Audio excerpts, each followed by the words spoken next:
Bugun siz bilan afsonaviy shahar avtomobili Chevrolet Matiz 2026 modeli haqida gaplashamiz.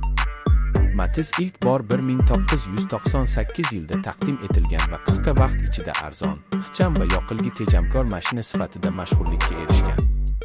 Ayniqsa shahar sharoitida oson boshqarilishi uni ko'pchilik uchun ideal tanlovga aylantirgan.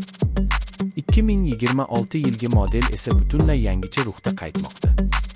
Dizayn ancha zamonaviy, old qismida LED farlar, agressiv radiator panjarasi va silliq kuzov chiziqlari bor. Avvalgi yumaloq shakldan ko'ra, endi ko'rinishi sportiv va jiddiyroq. Salon ham sezilarli darajada yangilangan. Raqamli panel, sensorli multimedia ekrani, Bluetooth va xavfsizlik tizimlari bilan jihozlangan.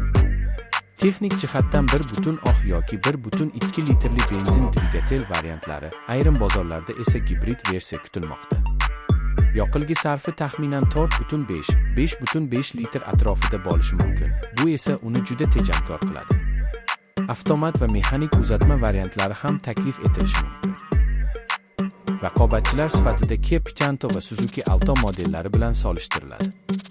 Matizning ustunligi arzon servis, oddiy konstruksiya va shahar uchun qulay o'lcham. Taxminiy narxi $14 ming atrofida bo'lishi mumkin.